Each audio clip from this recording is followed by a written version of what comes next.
আজকে press meet করছি কতগুলো জরুরি বিষয়ের ওপর। দেখুন, অনেকে দেখছি প্রেস মিট করছে, কংগ্রেস করছে বা অন্য পার্টিরা করছে, রাজনৈতিক কথা বলছে। আমি কিন্তু রাজনীতির কথা বলার জন্য শুধু প্রেস মিট ডাকছি না। আমি এখানে প্রেস মিট ডেকেছি একটা বহরমপুর নাগরিক স্বার্থে প্রেস মিট ডেকেছি। কারণ এখানে আমরা দেখেছি যে 4 তারিখে রেজাল্ট বেরিয়েছে, আমরা ভোটে পরাজিত হয়েছে, আমি নিজে ক্যান্ডিডেট ছিলাম এবং সেখানে একটা বড় পরিমাণ ম্যান্ডেট নিয়ে এখানে বিজেপি গভর্নমেন্টে এসেছে এবং এখানকার বিধায়ক সুব্রত মৈত্র কাঞ্চনদা ভোটে জয়লাভ করেছে। এখন এর মধ্যে যেটা আমাদের যে দায়িত্বটার মধ্যে আমাদের মনে হয়েছে যেটা এই রকম, যে যেহেতু আমরা একটা বোর্ড আছে, আমাদের কাউন্সিলররা আছে, আমি সেই বোর্ডের মধ্যে চেয়ারম্যান হয়ে আছি। এবার প্রার্থীর পাশাপাশি আমাদের একটা অফিসিয়াল ডিউটি আছে। সেই ডিউটিটা কি এরকম, যে এই শহরের পৌরসভা মানে জঞ্জাল পরিষ্কার, সাফ সাফাই করা, নোংরা আবর্জনা পরিষ্কার করা, হেলথের যে স্কিমগুলো আছে অর্থাৎ ডেঙ্গু ম্যালেরিয়া এগুলোকে যাতে না হয়, যা যা সরকারি নিয়মকানুন আছে, এটা পৌরসভার যা যা ফাংশন আছে সেগুলোকে মানে স্মুথলি ফাংশন করা, মানে যাতে নাগরিক সুবিধাটা, নাগরিক পরিষেবাটা পৌরসভার কাছ থেকে আমাদের নাগরিকরা পায়। তো এরকম মতো অবস্থায় দাঁড়িয়ে তো আমাদের এই নাগরিক পরিষেবা, যতগুলো নাগরিক পরিষেবা আছে, পৌরসভা মানে death certificate, birth certificate, burning ঘাট, আপনার একবারে জন্ম থেকে মৃত্যু পর্যন্ত পরিষ্কার পরিচ্ছন্ন, একটা শহর অবরুদ্ধ হয়ে যাবে। পৌরসভাটা ব্লক হয়ে যাওয়া মানে একটা শহর অবরুদ্ধ হয়ে যাবে। পৌরসভা না থাকলে একটা শহরের মানে আলাদা কি বলবো, মানে কোনো ফাংশন, শহর একটা শহর ব্লক শহর ডিস্ট্রয়েড শহরে পরিণত হবে। তো এই মতো অবস্থায় বিগত 4 তারিখে রেজাল্ট বেরিয়েছে। রেজাল্ট বেরোনোর পর বিজেপি জয়ী হয়েছে, বিজেপির প্রার্থী জয়ী হয়েছে এবং সেখানে আমরা তারপর দিন থেকে একটা শহরের বিজেপি কর্মী সমর্থকদের যে আবেগ ছিল সেই আবেগের নিরিখে একটা ব্যাপক পরিমাণে ধরুন হচ্ছে একটা উৎসাহ ছিল তাদের মধ্যে। যারা তৃণমূল কংগ্রেসের কর্মী ছিল, তৃণমূল কংগ্রেসের কাউন্সিলর ছিল, সেই সব যেগুলো পার্টি অফিস, সেগুলো যেগুলো পৌর পরিষেবা কেন্দ্র, সেগুলোতে যারা বিজেপি সমর্থকরা আছে, বিজেপির বন্ধুরা আছে, তারা গিয়ে তালা বন্ধ করে দিয়েছিল, তারা গিয়ে ফ্ল্যাগ ফেস্টুন টানিয়ে দিয়ে এসেছিল। ফলত যেটা হয়েছে সেখানে আমাদের যারা কাউন্সিলর বা আমাদের যারা প্রতিদিন পৌর পরিষেবা দেয়, তারা এই ঝামেলা মোকাবেলা করতে পারবে না বলে, বা আমরা এই ঝামেলা মোকাবেলা করতে পারবো না বলে আমরা এই মানে সময়টাকে আমরা অ্যাভয়েড করেছিলাম। যে একটা স্বাভাবিক নিয়মেই হয়েছে, এটা একটা দল জিতেছে, তাদের কর্মী সমর্থকরা এতদিন ক্ষমতার বাইরে ছিল, তারা নতুন ক্ষমতা পেয়েছে, তাদেরও কিছু মানে অভিমান, রাগ, ভালোবাসা, বিদ্বেষ, বিক্ষোভ, ক্ষোভ এগুলো আছে। সবকিছু মিলে একটা প্রতিফলন হবে, খুব স্বাভাবিক নিয়মেই হচ্ছে, এটার মধ্যে আমি কোনো আলাদা কোনো ভুল দেখতে পাইনি। এটা হয়েছে। তো তার মধ্যে এখন এটা হওয়ার মধ্যে দেখুন মানে আম, যে সময়টা যেটা আসে সেই সময়টার মধ্যে এবার আমাদের এই ফাংশনগুলো আমরা ঠিকভাবে করতে পারিনি। তো আজকে আমি সব, কালকে আমাদের যত কাউন্সিলর রয়েছে সবাই আমরা আজকে এসছি, এসে আমাদের যার যার ওয়ার্ডে যে যে পরিষেবাগুলো রয়েছে, একবারে সাফ সাফাই থেকে আরম্ভ করে মানে যা যা পরিষেবা পৌর সংক্রান্ত রয়েছে সেগুলো রেগুলার করার জন্য আমরা মানে কাল থেকে ঝাঁপাবো। এবং সেখানে আমাদের যারা কর্মচারী বন্ধুরা রয়েছে তাদের মধ্যে দিয়ে আমরা সেই পরিষেবাগুলো দিয়ে থাকি। তার অন্যতম দিক হচ্ছে আমাদের যেটা কনজারভেন্সি পরিষেবা। একটু জেনে রাখা ভালো, বহরমপুর মিউনিসিপ্যালিটিতে 356 জন পার্মানেন্ট এমপ্লয়ি আছে, আর 3000 জন হচ্ছে আপনার ক্যাজুয়াল এমপ্লয়ি আছে। এবার এই ক্যাজুয়াল এমপ্লয়িদের মধ্যে ভাগ আছে, যেমন 800 হরিজন কর্মী আছে যারা নো ওয়ার্ক নো পেতে টাকা পায়, 800। জলকল যারা চালায়, সেখানে বার্নিং ঘাট জলকল যারা চালায় সেখানে প্রায় 500 মতো নো ওয়ার্ক নো পেতে আপনার এমপ্লয়ি আছে। অর্থাৎ তারা, তাদের যে মাইনাটা হয়, বেতনটা হয়, সেটা পৌরসভার ওন ফান্ড থেকে। এই ওন ফান্ডটা আসে কোথা থেকে? পৌর আইন মোতাবেক প্রপার্টি ট্যাক্স, মিউটেশন প্ল্যান বা যে পৌর সংক্রান্ত যে কনজারভেন্সি চার্জ যেগুলো রয়েছে, সেইগুলো যত কালেকশন হয় সেইখান থেকে এই মানে টাকাগুলো তাদের দেওয়া হয় এবং মাইনাগুলো দেওয়া হয় এবং মাইনার পরিবর্তে তারা এই সার্ভিসগুলো দেয়।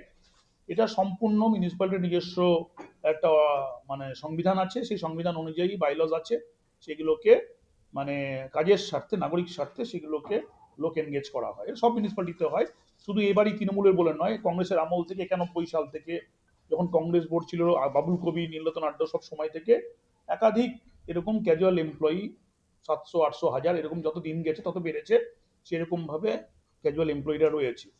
সেই জন্য পার্মানেন্ট এমপ্লয়ীদের এখানে যতটা না কাজ আছে তার থেকে বেশি কাজ আছে ক্যাজুয়াল এমপ্লয়ীদের। এখন এই একটা স্টপ গ্যাপ সিচুয়েশনে, মানে এখন এই যে কি করব কি করব না এরকম একটা পজিশনে, যেহেতু পৌরসভাটার মধ্যে আমরা রয়েছি এখনো পর্যন্ত, তো সেখানে এই পৌরসভাটাকে দাঁড় করাতে গেলে পরে তাদের মাইনা দিতে হবে। মানে দাঁড় করাতে অর্থ হচ্ছে নাগরিক পরিষেবাগুলোকে প্রোভাইড করতে গেলে তাদের মাইনা দিতে হবে। এই মাইনাটা এই সোর্স থেকে আসে। এখন এটাকে মানুষের, পাবলিক এখানকার বহরমপুরের মানুষ অত্যন্ত ভালো, যারা পৌরসভার সঙ্গে সবসময় কোঅপারেট করে। আমি পৌরসভা চালাতে গিয়ে 4 বছরের অধিক চালাচ্ছি, আমরা প্রত্যেক মানুষের সহযোগিতা পেয়েছি। মানুষের সহযোগিতা ছাড়া একটা পৌরসভা চলে না। তো আমার নাগরিকগণের কাছে আবেদন, আপনাদের যে যে ট্যাক্স বা পৌর আইনের যে নিয়মগুলো আছে সেগুলো আপনারা মেনে আপনারা পৌরসভাকে সচল রাখার জন্য, অর্থাৎ বহরমপুরটাকে সচল রাখার জন্য আপনারা আপনাদের যে রেগুলার ফাংশন পৌরসভার স্টাফরা করবে, আমরা করব, কাউন্সিলররা করবে, সবাই করব আমরা, সেখানে আপনাদের যে নিয়ম কানুনের মধ্যে যে যে আউটস্ট্যান্ডিং ডিউজ আছে সেগুলো যদি ক্লিয়ার করে দেন তাহলে পরে এই মাইনাগুলো দিতে পারবো, এবং মাইনাগুলো দেওয়ার পরিবর্তে আমরাও তাদেরকে সার্ভিসগুলো দেওয়াতে পারবো। তো এগুলো আমরা একটা আবেদন রাখছি। অন্যদিকে যা যা যেভাবে পৌরসভার কাজ রেগুলার চলছিল 4 বছর থেকে আপনারা সহযোগিতা করেছেন, সেভাবে আপনারা সহযোগিতা করবেন এটা আশা রাখি। দেখুন, সরকার চেঞ্জ হয়েছে, এটা আপনাদের মানুষের রায়ের ভিত্তিতে চেঞ্জ হয়েছে, এখানে আমাদের কোনো আলাদা কোনো বক্তব্যই নেই। পরবর্তী সময়ে দেখুন, এখনো পর্যন্ত যেহেতু বোর্ডটা এখানে আমরা রয়েছি, এখন আমাদের পছন্দ হোক না হোক মানুষের কাছে আবেদন, এখন সরকার যখন আপনার নতুন করে মন্ত্রিসভা গঠন করবে, সরকারের কি সিদ্ধান্ত নিচ্ছে তার উপর দাঁড়িয়ে যেটা তখন হওয়ার তখন হবে, তখন যেভাবে যারা তখন চালাবে, যারা কিভাবে চালাবে তাদের তখন ঠিক করবে।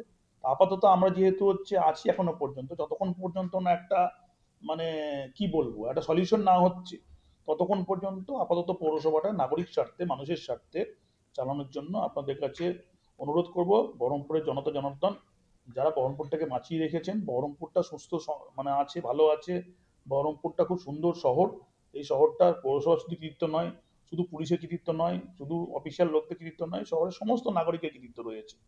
তো সেই জন্য এই শহরটা নাগরিকদের মানে কাছে অনুরোধ, আপনারাই সব থেকে বড় অভিভাবক, আপনারা এই শহরটাকে চালানোর জন্য যেটা যেভাবে করা দরকার সেটা সেভাবে করবেন, এবং সেখানে পৌরসভা যাতে রান করতে পারে, ফাংশন করতে পারে, তাদেরকে সহযোগিতা করবেন। এবং তার সঙ্গে সঙ্গে মানে যতক্ষণ পর্যন্ত আমাদের এই নতুন সরকার আলাদা কোনো পলিসি না নিচ্ছে ততক্ষণ পর্যন্ত, যেহেতু আমাদের চালাতে হবে, অন্তত এই মিউনিসিপ্যালিটিটা বাঁচানোর জন্য এই হরিজনদের ভাইদের আমাদের তাদের বেতন দেওয়া, এই যে যারা মানে বার্নিং ঘাটগুলোকে, যেখানে যারা আমাদের মানে যারা নো ওয়ার্ক নো পেম তাদের বেতন দেওয়া, জল কল এত বড় রয়েছে জলের সার্ভিসটা দেওয়ার জন্য বেতন দেওয়া, এগুলোর জন্য আপনারা অন্তত পৌরসভার পক্ষে সহানুভূতিশীল হবেন। এবং আমরাও চেষ্টা করছি সব দিক থেকে, ব্যাংকের লোন টোন যেগুলো নিয়েছি সেগুলো কথা বলে, কারণ এখন গভর্নমেন্টের যে সার্কুলার এসছে তারা ট্রেজারিটা পুরোপুরি স্টপ করে দিয়েছে, নতুন করে গভর্নমেন্ট ফাংশন করুক, তারপর বোঝা যাবে কি হচ্ছে না হচ্ছে। অন্তত এই স্টপ গ্যাপ সিচুয়েশন, মানে বেশি দিন বলছি না, অন্তত এই একটা মাস আমাদের সঙ্গে নাগরিককে অনুরোধ করবো একটু সহযোগিতা করতে। এবং পাশাপাশি আমার বিজেপি যারা এখানকে এমএলএ সাহেবকে আমি রিকোয়েস্ট করবো, তাকে, তিনি কালকে এসেছিলেন এখানে, এসে উনিও পৌরসভাকে সচল করার জন্য, যাতে পৌরসভার সার্ভিস মানুষ পায়, তিনি যাতে সহযোগিতা করেন তাকে অনুরোধ করব। তিনি গতকাল এসেছিলেন, সেটা অ্যাসিওর করে গেছেন।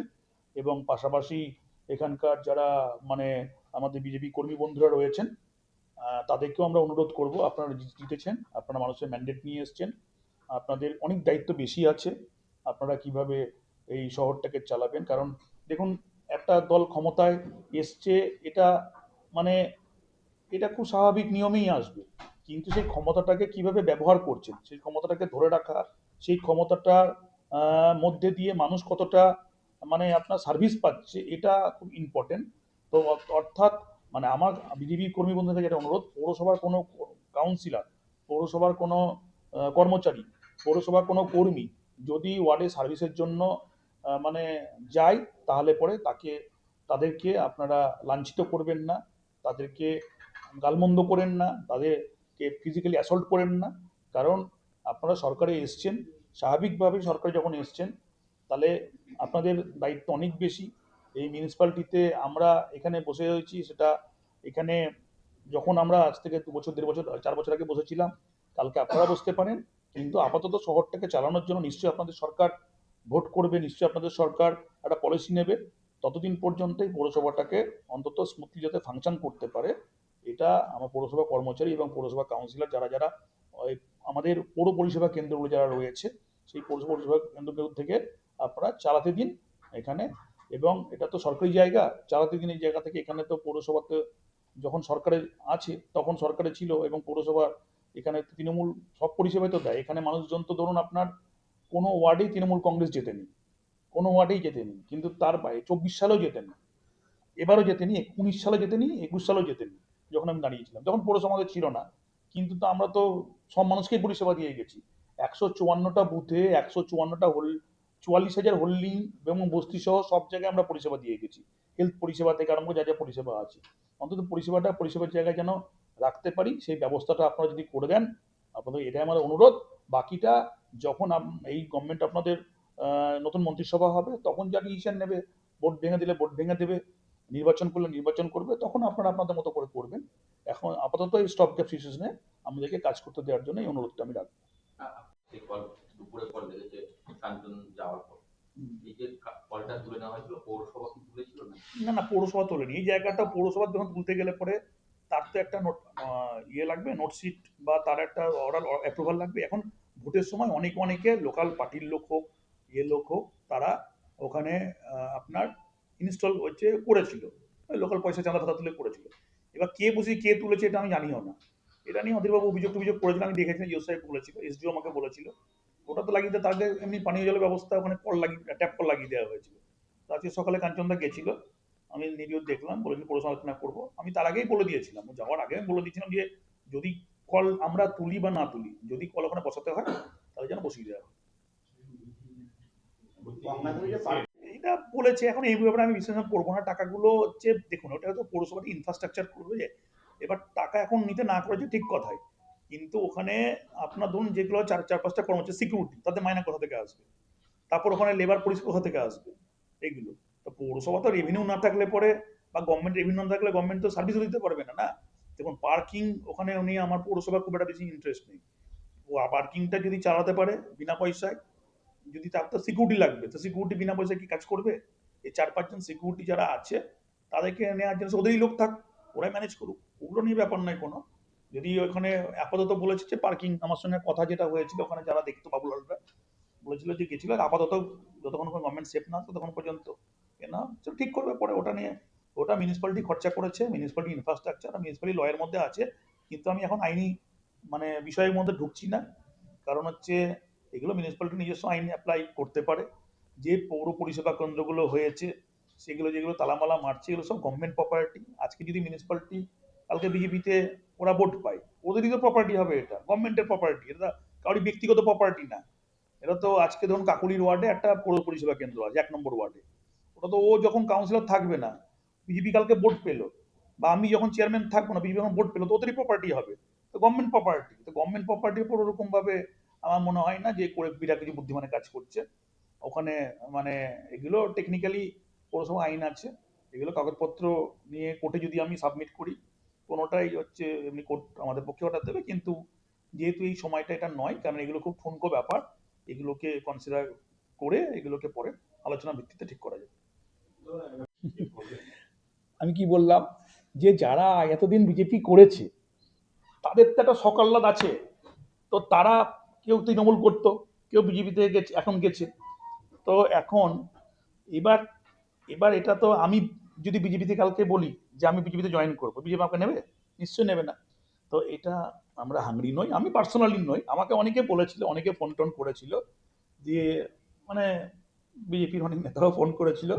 তা আমি প্রথম কথা একটা জায়গা, আমি দুটো জিনিস আমি বিশ্বাস করি, যে দেখুন, যদি আমার কাজ করার ক্ষমতা থাকে, আজ না হলে 2 বছর পর প্রমাণিত হবে, যদি আমার কাজ করার ক্ষমতা থাকে, তাহলে হচ্ছে যদি 2 বছর পর আমি মানে কাজ করার আমার পলিটিক্যালি আমার মানে যাই হোক না কেন একটা কাজ করার নিরিখে মানুষ বিচার করবে।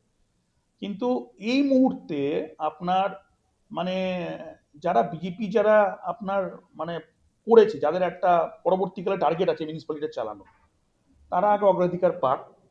তারা যদি ঠিক মনে করে যে আমরা কাজ করার পক্ষে উপযুক্ত, যদি মনে করে যে আমাদেরকে নিয়ে চলা যায়, তারা বিচার করবে, লোকাল বিজেপি বিচার করবে। আমি এখানে আগে দেখুন লোকাল কম্পালশন বাদ দিয়ে কিছু হয় না। তো সেই জায়গা থেকে মানে বিজেপিটা তৃণমূল দলের মতো ওরকম না যে তুম করে তার হাত ধরে জয়েন। কালকে শ্রমিক ভট্টাচ কি বলেছে আপনার, একটা ওদের একটা স্ট্যান্ডার্ড পলিসি আছে, সেন্ট্রাল পলিসি আছে। তো সেই জন্য সেন্ট্রাল পলিসি যা ব্যাপার আপা আছে অত বড় আমি বলতে পারবো না। কিন্তু যেটা ঘটনা, এখানে এমএলএ দায়িত্ব নিয়েছে, এমএলএ জিতেছে। এমএলএ ভালো ছেলে, এমনি দীর্ঘদিন থেকে আমাদের সঙ্গে ওর সম্পর্ক খুবই ভালো। ও এমনি সোশ্যাল ওয়ার্ক করে, ক্ষুদিরাম করে। এখন দেখবেন যখন আমি আমাদের পড়ছিল বছর আগে, তখন একটা ক্ষুদিরাম একটা প্রস্তাব দিয়েছিল যে যারা চক্ষু অপারেশন করছে তাদেরকে করতে, তাদেরকে বিনা পয়সায় এক্সামশন করে দিতে ঘাট ফিটা। তো ওই প্রস্তাব দিয়েছিল আমাকে, বললো অন্য মিউনিসিপালিটিতে করে, তখন বিধানসভা থেকে প্রস্তাবটা দিয়েছিল, কোন মিউনিসিপালিটি করেছিল। তো এমনি ঠিকই আছে, দুই এমএলএ আমাদের, আমি সবাইকে চিনি না। লালবাগ এমএলএও ভালো ছেলে। এখানে আমাদের মানে কাঞ্চন দা, তো আমাদের বহরমপুরই ছেলে, ও সোশ্যাল ওয়ার্কার, এমনি ওর দৃষ্টিভঙ্গিও ভালো ওখানে। তারপর ভালো ছেলে, ভালো ছেলে মানে হচ্ছে ঝামলা হুজ্জুতি গুন্ডা মস্তানি এইসব ক্রাইম ফাইম এইগুলো ব্যাপার ওর মধ্যে নাই। সেই জন্য হচ্ছে ও এখন মানে উনি এখন এতদিন বিরোধী এমএলএ ছিলেন, এবার রুলিং পার্টি এমএলএ হয়েছেন, এবং তাকে তো আমাকে সমর্থন, মানসিক সমর্থন করতে হবে। এই কারণে আমার যেটা স্ট্যান্ড ছিল যে বহরমপুরের লোক যেন হয় আমাকে ভোট দিক, নালে হচ্ছে কাঞ্চনকে ভোট দিক, কাঞ্চনদাকে ভোট দিক। কারণ দেখুন কংগ্রেস তো ক্ষমতায় থাকবে না, আর কংগ্রেস ক্ষমতা থাকবে না মানে এখন এই কংগ্রেস যদি ক্ষমতা থাকবে না, তাকে ভোটটা দেওয়া মানে মানে ব্যাপার ওই একই মানে আন্ডার ডেভেলপমেন্ট মানে সিচুয়েশন থেকে যাওয়া। তার থেকে বরঞ্চ যারা গভর্নমেন্টে আছে তাদেরকে সাপোর্ট করুক। তা সেখানে বহরমপুরের মানুষ বিজেপিকে বেছে নিয়েছে। বহরমপুরের মানুষ এটা বুদ্ধিমানের কাজ করেছে, ভালো কাজ করেছে। এবং সেই জায়গা থেকে আমার মনে হয়েছে, যেহেতু রুলিং পার্টির আমারও বক্তব্য ছিল, তো রুলিং পার্টি যেহেতু এখন বিজেপি, কাঞ্চনদা যেহেতু এখানে এমএলএ, যতক্ষণ আমরা আছি, সেই 15 দিন থাক, 1 মাস থাক, যেরকম স্টপ গেটা আছে, ততদিন পর্যন্ত ও যেভাবে কাজ করতে চাইছে, সেখানে আমার মিউনিসিপ্যালিটি ওকে সাহায্য করবে। তার জন্য আমাদের বিজেপিতে চেয়ারম্যান করতে হবে না, তার জন্য বিজেপিতে আমাদের জয়েন করতে হবে না। যতক্ষণ পর্যন্ত 1 মাস 15 মাস আছি, ও যেহেতু বিধায়ক, যেহেতু ম্যান্ডেট ওর পক্ষে বেশি, যেহেতু ম্যান্ডেট ওর পক্ষে বেশি, সেই জন্য ওর দায়িত্ব অনেক বেশি। সেই জন্য ওর কাছে সরকার আছে, আর ওর কাছে একটা ওপরে যেমন গভর্নমেন্ট ওর কাছে আছে, নিচে ওর কাছে একটা মিউনিসিপ্যালিটি সাপোর্ট, পঞ্চায়েতের সাপোর্ট লাগবে। সেই জায়গা থেকে আমি এই পঞ্চায়েতগুলোকেও বলে দিয়েছি, মনীন্দ্রনগর, ভাকরি ওয়ান, হরিদাস পার্টি, ওদেরকেও বলে দিয়েছি যে যেহেতু ভরতদার ওখানে আছে, ভরতদাও আমাদের লোক ছিল, ভরতদা এসেছিল, কোনো কথা হতো আমার সঙ্গে, ভালো লোক, ভরতদাও কাজের লোক খুব আছে ওখানে। যারা যেখানে এমএলএরা আছে, মানে এমএলএ এই কারণে যে রুলিং পার্টির এমএলএ আছে, তাদেরকে পঞ্চায়েত বা পৌরসভা সাহায্য করা উচিত বলে আমার মনে হয়েছে এই যে কদিন। তার জন্য কিন্তু এটা আবার বলছি, তার জন্য কিন্তু বিজেপিতে যাওয়ার জন্য আমি লালায়িত নই। বিজেপিতে আমাকে মানে জয়েন করতে হবে এরকম কোনো ব্যাপারও কিছু নেই, বা বিজেপি আমি করব কি করব না এটাও কিন্তু আমি বলছি না, আমি বিজেপি না করতেও পারি। কিন্তু আপাতত নাগরিক স্বার্থ, আমি তো লোকাল ইন্টারেস্টটা দেখবো, লোকাল বডি লোকাল ইন্টারেস্টটা দেখবো, আমার সাহায্য করা প্রয়োজন। আমি বরঞ্চ ও যেভাবে চলতে চাইছে, গভর্নমেন্ট আছে সেখানে, ও যদি চাই, সেটাও বলছি, যদি কাঞ্চনদা চায়, মিউনিসিপ্যালিটি আপাতত ওকে সাহায্য করবে। এখনো 1 বছর মেয়াদ রয়েছে, সেই মাঝে এই যে না, আমার দেখুন আশঙ্কা করার কোনো ব্যাপার নাই। প্রথম কথা একটা জায়গা, যে আমাদের এই পৌরসভাটা রুলিং পার্টিতে ছিল এতদিন। দেখুন আমাদের বহরমপুরের মানুষকে আর একটা ধন্যবাদ জানাবো। আমি নির্বাচনী বক্তৃতায় আমি যেটা বলেছিলাম যে হয় তৃণমূলকে ভোট দিন, নাহলে আপনি যে আসতে পারে বিজেপিকে ভোট দিন, আমি বলেছিলাম সব জায়গায়, আপনি দেখবেন আপনারা। কিন্তু মধ্যখানে কংগ্রেসকে ভোট দিয়েন না। কেন কংগ্রেসকে ভোট দিয়েন না, আমি খুব পলিটিক্যাল গ্রাউন্ডে বলেছিলাম। দেখুন মানে এটা আমি একটা সময় প্রচুর সময় কংগ্রেস করেছি, দীর্ঘ সময় ধরে 98 সাল থেকে টানা একবারে 2016 সাল পর্যন্ত। তো কংগ্রেস করার পরে যেটা আমার উপলব্ধি হয়েছিল, কংগ্রেস খারাপ চালিয়েছে ভালো চালিয়েছে এটা আমি বলছি না, বিরোধী দল চালিয়েছিল, তখন সিপিএম ছিল, তখন লেফট ফ্রন্ট ছিল, লেফট ফ্রন্ট কংগ্রেস ছিল। দেখুন একটা খুব প্র্যাকটিক্যাল কথা, যে পলিটিক্যাল সিনারিও চেঞ্জ হয়ে গেছে। দেখুন এটা আমি কাউকে দোষ দিচ্ছি না, কংগ্রেসকেও দোষ দিচ্ছি না, সিপিএমকেও দোষ দিচ্ছি না। সিপিএম যে গভর্নমেন্ট যখন চালাতো তখন অনেক বিরোধী পৌর বোর্ড ছিল, অনেক এমএলএ ছিল, তখন মানে এখানে সিপিএম কোনোদিন ভোট পেত না। কিন্তু মানে সিপিএম এর খুব যে অত্যাচারটা এখানে আমরা কিন্তু কোনোদিন বুঝতে পারিনি, বা সরকারি প্রভাবটা বুঝতে পারেনি, পৌরসভা ক্ষেত্রে অন্তত বুঝতে পারেনি। স্বাভাবিকভাবেই তখন কংগ্রেস অনেক ফ্রি হ্যান্ড নিয়ে এখানে জেলা পরিষদ বলুন, পঞ্চায়েত বলুন, চালাতে পেরেছে। দেখুন, যেটা যা ঘটেছে, আমি বহরমপুর শহরে তো বাইরে না, এখানে সাংবাদিকরা অনেকে আছেন, তারা বহরমপুর শহরে অনেকে জানেন যে এখানে এমপি এমএলএ সবই কংগ্রেসের ছিল, কিন্তু এখানে সরকারের যে অনুদান, অর্থাৎ সিপিএম গভর্নমেন্টের সময় টাকা দেওয়া, পয়সা দেওয়া বা সরকারি পরিষেবার ক্ষেত্রে কোনো জায়গায় বাধা হয়নি। তো এখন তার পরবর্তী সময় তৃণমূল এসেছিল, এবং তৃণমূল আসার ফলে যেটা হয়েছিল সেটা মানে তৃণমূল খারাপ ভালোর মধ্যে এখন এটা বলাটা মানে নির্বোধের কাজ হবে। তৃণমূল যেটা করে সেই সময় তৃণমূলের যে স্ট্যান্ডিং পলিসি ছিল সেটা এরকম, আমরা তো 16 সাল থেকে তৃণমূল করছি, তৃণমূল তো 11 সালে এসেছিল। তারা তাদের বিরোধী যে বোর্ডগুলো, পৌর বোর্ডগুলো রয়েছে বা এমএলএ এমপি রয়েছে, সেখানে তারা যে সরকারি কাজগুলো করবে সেখানে তারা হচ্ছে তাদের মানে প্ল্যাটফর্মে থাকতে হবে, তাহলে পরে সেই স্কোপগুলো পাবে।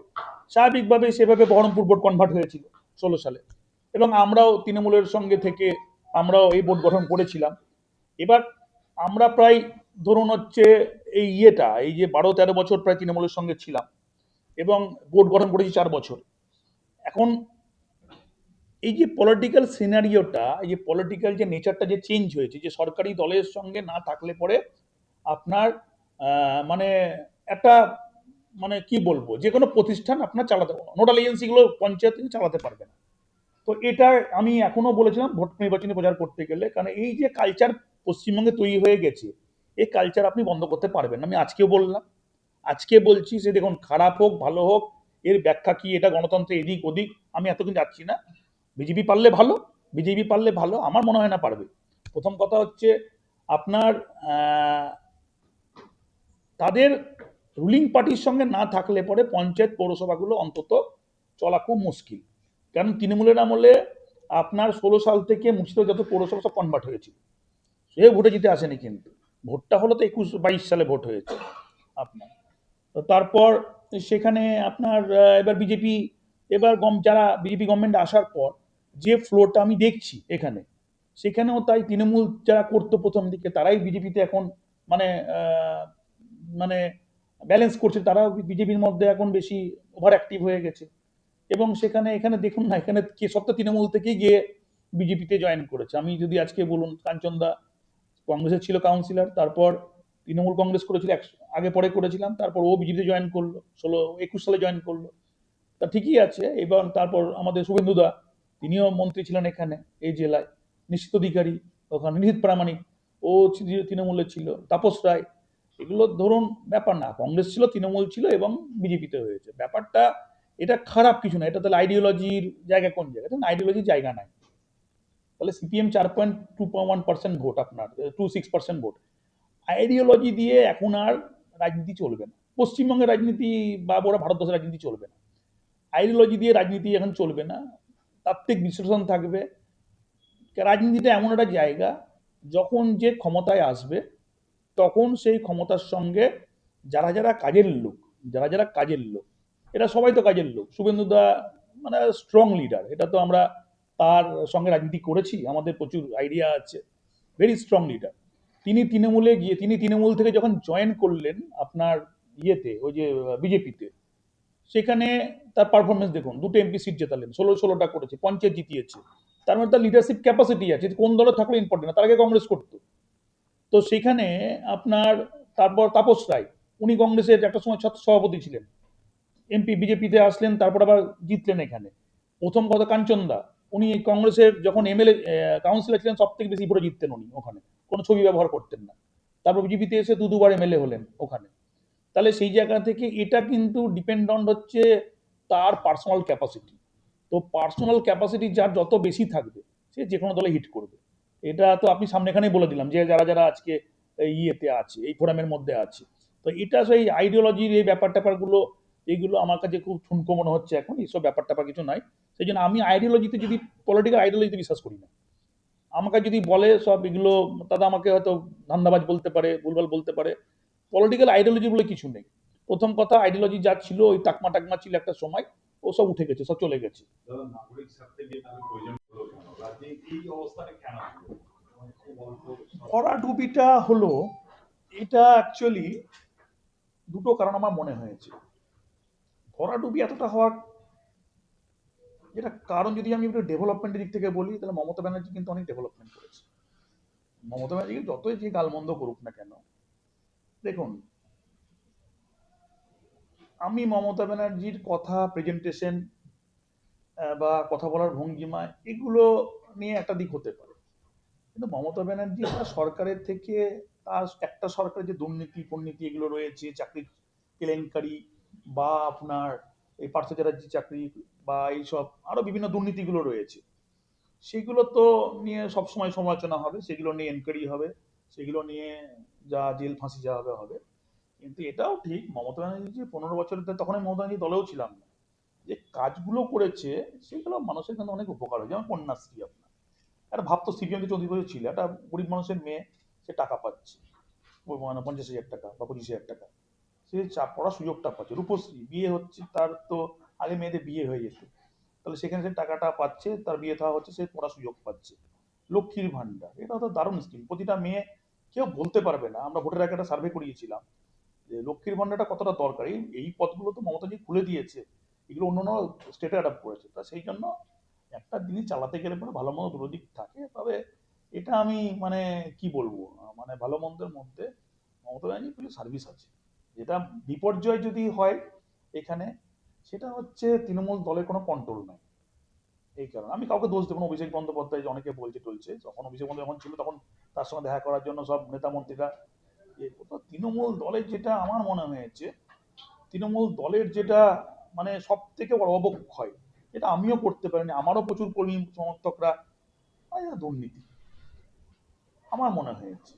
একটা লোক কাজ করবে, তার পাড়ায় একটা ধরুন ঢালাই করবে, তার পাড়ায় এটা ছিল না। এটা বহরমপুরের মধ্যে, আমি অধীর বাবুর হাজার সমালোচক হলে পরেও, আমি অধীর চৌধুরীর ধরুন, ও আমাকে পছন্দই করে না, আমাকে একবারে এক কপে পেলে দু কপে মারবে, এটাও বলছি, কিন্তু তা সত্ত্বেও বলছি যে একবার এত বিরোধী থাকে। অধীর চৌধুরী যখন ভোট কন্ট্রোল করেছে, কোনো কাউন্সিলর বলুন, কোনো পার্টির লোক বলুন, এটা হিম্মত হয়নি যে আপনার কে বাড়ি করবে, কে হচ্ছে একটা ঢপ বসাবে, তার কাছ থেকে পয়সা নেওয়া। তো আমার মানে এটা মনে হয় যে তৃণমূলের, আমরা সবাই না, কিছু কিছু আছে, এটা আমি মানে আমার তৃণমূল সব জায়গাটাই বলছি আমি, মানে সব জায়গাটাই এই যে মানুষ, সাধারণ মানুষ, একটা খেটে খাওয়া মানুষ, ধরুন একটা খেটে খাওয়া মানুষ, এরা কিন্তু দুর্নীতি বড় লোকদের কাছে করতে পারেনি। বড়লোক যখন এটা করেছে, সে কিন্তু তার নিজস্ব প্রভাব দিয়ে একবারে ফ্রি অফ কস্টে কাজগুলো করে নিয়ে এসছে, ভোট ফোট আইন দেখিয়ে। যত সাধারণ খেটে খাওয়া মানুষ, কার ঢপ বসেছে, কার ইয়ে হচ্ছে 10,000 দাও, 5,000 দাও, কার সাধারণ মানুষ, মধ্যবিত্ত মানুষ, তার কোনো কাজ করতে হবে, টাকা দাও, পয়সা দাও। এই যে এই যে মানে কি বলবো, তৃণমূল করা মানে একটা ধান্দাবাজি করা, তৃণমূল করা মানে একটা পয়সা মানে জায়গা তৈরি করা। এটা এভাবে না হলেও হতো। দেখুন, দুর্নীতি সব দলেই আছে, কংগ্রেসও প্রচুর, সে কালীমজি বাণীমজি, ওই ডিএমকে পার্টিরা ছিল, কংগ্রেস পার্টি, প্রচুর দুর্নীতি আছে, 2,000-3,000 কোটি টাকা দুর্নীতি। তারপর হচ্ছে আপনার হাসনাত মেহতাদের দুর্নীতি আছে, বিজেপিরও দুর্নীতি আছে। কিন্তু দুর্নীতিটা এত গ্রাসরুট লেভেলে, মানে ইভেন কি বলবো, মানে আমরা কলকাতায় গেলে পরে, আমি নাম বলবো না, এখন বলেই হবে, সব থেকে টপ বস নেতার সঙ্গে দেখা করতে গেলে, তার যে সালা সিকিউরিটি থেকে আরম্ভ করে, তার মানে যে খাতা পেন লেখে, মানে তার কাজই ছিল ফোন করা, মানে প্রতি মাসে 10-15 হাজার টাকা করে তাকে দিতেই হবে, এরকম ব্যাপার। বড় নেতারা কেউ গিয়ে করেনি, কখনোই বলবো না। ফিরাদ হাকিম সাহেব পৌরমন্ত্রী, এত ডেভেলপমেন্টে টাকা দিয়েছে, 500 টাকা কোনোদিন নেই, কোনোদিন ইয়ে করেন। তার বড় বড় আমলারাও কোনোদিন নেয়নি মিউনিসিপ্যাল অ্যাফেয়ার্স। যত দুর্নীতিটা আমার যেটা, এটা আমার অবজারভেশন, সেটা গ্রাউন্ড, যত গ্রাসরুট লেভেলে হয়েছে, মানে বুথ সভাপতি সেও পয়সা চাই, একটা ধরুন হচ্ছে আপনার ওয়ার্ড সভাপতি, তারও পয়সা চাই, একটা ধরুন মানে ইয়ে আছে, তারও পয়সা চাই, মানে মানুষ পয়সা দেবে কোত্থেকে, একটা মানুষের দিতে পারছে না, তার কাছে 10,000 টাকাটাই বাড়ে, তাকে 50,000 1 লাখ টাকা ডিমান্ড করা হচ্ছে। সরকারি পয়সা দিলে তো গায়ে লাগবে না, সরকারি টাকাটা যাচ্ছে। কিন্তু এই যে কাটমানি, এই যে হাপ্তা, এটা হচ্ছে বড় একটা তৃণমূলের বিপর্যয়ের বড় কারণ। কারণ দেখুন, আমরা কিন্তু ব্যবসাপাতি করি, তো এটা আমি অনেক ব্যবসাদের সঙ্গে কথা বলেছি, কলকাতা থেকে আরম্ভ করে সব জায়গায়, যেটা বলছে যে তৃণমূলের আমলে কোনো কন্ট্রোল নাই। একটা জায়গায় পয়সা দিলে পরে হচ্ছে আপনার কাজটা হবে। কোনো যদি পার্টি চাঁদা ফাঁদা লাগে একটা জায়গায় দিলে হবে। এখানে যদি আপনি এমপিকে 5 লাখ দেন, এমএলএ কে দিতে হবে আপনার, রুলিং পার্টির বলছি আমি, এমএলএ কে দিতে হবে 6 লাখ বা 5 লাখ, বা বুথ ওয়ার্ড সভাপতিকে দিতে হবে 5 লাখ, কাউন্সিলরকে দিতে হবে 5 লাখ, বুথ সভাকে দিতে হবে 5 লাখ। মানে একটা লোকের টোটাল আপনার যদি মানে প্রফিট থাকে কাজে, কোনো কন্ট্রাক্টারি কাজে, ধরুন কত প্রফিট, 15%, 20% প্রফিট শিডিউল এখন ডেট আছে স্টেট গভর্নমেন্টের। মানে 1 কোটি টাকা কাজ করে 15 টাকা লাভ করলে তার যে এস্টিমেট 25 লাখ টাকা তাকে মানে কাটপানি দিতে হবে। এটা তৃণমূলের আমার মনে হয়েছে, ওই হিন্দু মুসলিম টুসলিম যাই বলুক না কেন, মুসলিমরা তো তৃণমূলকে ভোট দেয়নি। এটা আমার বিধানসভার মধ্যে অদিত চৌধুরী আমার প্রায় 60%, 55, আমি 40% ভোট পেয়েছি। তৃণমূলের পঞ্চায়েত লেভেল থেকে একটা বাড়ি করছে, ঘর দিয়েছে, সেখানে 30,000 40,000 টাকা কাটমানি নিয়েছে, 15,000 টাকা কাটমানি নিয়েছে। তারপর হচ্ছে আপনার রাস্তা করছে, টাকা নিয়েছে। আগে কাজ ডেভেলপমেন্ট কি হবে পরের কথা, আগে কোনো কাজ তো করতেই ভয় পেত কন্ট্রাক্টররা বা যে কোনো প্রজেক্ট মানে ইয়েতে, যদি কাজ করলে পরে সঙ্গে সঙ্গে সেখান থেকে আগে টাকাটা পাবো। এবার টাকাটা একজনকে দিলে পরেও হয়, টাকাটা 10 জনের মধ্যে টাকা 10, আমার টাকাটা বুঝে নিতে হবে, মানে ওটা তাদের আইনি অধিকার মনে হয় এটা করা। তো তৃণমূল এই জন্য শেষ হয়েছে। এবং তৃণমূলের পার্টি অফিস যেটা ছিল ওই আপনাদের আতপসিয়ায় ওখানে, সেখানেও দেখছি যে যত চোরচিটাটা দাঁড়িয়ে থেকে ওখানে গেলে পরে 2,000 দাও, 3,000 দাও, 5,000 দাও। এবং ওখানে মানে আমার পলিটিক্যাল তৃণমূল করতে গিয়ে আমি প্রথম যখন তৃণমূল করেছি তখন আমাদের শ্রমিক ছিল, মান্নান হোসেন ছিল, তারপর ওখানে আমরা তারপর শুভেন্দুদার সঙ্গে বেশিরভাগ সময় কাটিয়েছি। তো এইগুলো বড় নেতাদের কাছে মনে হয়নি, কিন্তু যত ছোটখাটো নেতা সব জায়গায় এদের দুর্নীতির চাপে আপনার মানে তৃণমূলটা আজকে এই পরিণতি, এবং এটা কন্ট্রোল করতে পারেনি। এটা যতই মমতা দি মানে সিএম ম্যাডাম অভিষেক বন্দ্যোপাধ্যায় যতই বলুক না কেন, অভিষেক বন্দ্যোপাধ্যায় ক্যামার স্ট্রিট থেকে বসে বসে আপনার ওইখানকার কর্মচারীরা পয়সা নিত। তাহলে পরে সেখানে যার যে পার্টির মালিক তার কর্মচারীরা যদি বসে পয়সা নেয় ওখান থেকে, তার মাইনা পায় একটা। এখানে কত এই দেখা করবে শুধু তাদের সঙ্গে কথা বলার জন্য, এরকম ধরুন 20টা লোকের সঙ্গে কথা বলে মাসে 5 লাখ 7 লাখ টাকা করে আপনার পয়সা নিত। এই চাঁদা সিস্টেম, এই যে পয়সা নেওয়ার সিস্টেম, এটা তৃণমূল গুটিয়ে যাওয়ার, তৃণমূল হেরে যাওয়ার বড় কোনো ব্যবসাই তো হয়নি লাস্ট। আজকে একটা উদাহরণ দিই, আমি একটা কলকাতায়, আমি তো আমরা মানে ব্যবসাদার সঙ্গে মেলামেশা করি। লেফট আমলে আপনার টোটাল ভারতবর্ষের যে জিডিপি ছিল, গ্রস ডেমোক্রেটিক প্রোডাক্টের ওপর 25% পশ্চিমবঙ্গের কন্ট্রিবিউশন ছিল, সেটা আজকে 3% দাঁড়িয়েছে। তার মানে কি পশ্চিমবঙ্গে মাত্র 3% করে, মানে ব্যবসাই নাই পশ্চিমবঙ্গে, কেউ ব্যবসা করতে আসছে না। তারপর দ্বিতীয়ত হচ্ছে আপনার কেন আসছে না, এই দুর্নীতির জন্য। একটা ব্যবসা করবে, সে ধরুন মুখ্যমন্ত্রীর সঙ্গে কথা বললো যে তার গভর্নমেন্টকে তার যে সারচার্জ ফারচার্জ যা প্রেসিডেন্ট ডেভেলপমেন্ট চার্জ দিয়ে দিল। তারপর এই কন্ট্রোলটা তো করতে হবে, যে এখানে এটা তো করতে পারলো না তৃণমূল, যার জন্য তৃণমূল আজকে এই এত মানে একবার গ্রাসরুট লেভেল থেকে, টপ লেভেল বাদ দিন, টপ লেভেল তো দুর্নীতি হচ্ছে সেটা দেখতেই পাচ্ছি, এই গ্রাসরুট লেভেলে একটা লোক একটা দুর্নীতি করে আলাদা ব্যাপার, যদি 100 লোক একসঙ্গে দুর্নীতি করে তাহলে অনেক বেশি তার কোয়ান্টিটি বেড়ে যাচ্ছে, সেটা তারও জনমানুষের প্রভাব পড়বে। এটা খুব সাইন্টিফিক্যালি এটা হয়েছে, এবং এটা তৃণমূল কন্ট্রোল করতে ব্যর্থ, এবং তৃণমূল কন্ট্রোল করতে পারেনি বলেই আজকে তৃণমূলের এই দুর্দশা। কোনো মানুষ তৃণমূলকে ভোট দিব কি, তৃণমূল কবে তৃণমূল ক্ষমতা থেকে যাবে এটা জন্য অপেক্ষা করছিল। একমাত্র আমার মনে হয়েছে যেটা লাগাম ছাড়া দুর্নীতি, এবং সমস্ত স্তরে গ্রাসরুট লেভেল থেকে, মানে পলিটিক্যাল স্তরে তো দুর্নীতি হয় যদি আপনার গোটা পশ্চিমবঙ্গে 80,000 বুথ থাকে, 80,000 বুথে যদি 80,000 বুথ সভাপতি থাকে, 80,000 বুথ সভাপতি দুর্নীতিতে জড়িয়ে, এত বড় লেভেলে যদি দুর্নীতি থাকে তাহলে তো আপনি এমনি পার্টির সংগঠন শেষ।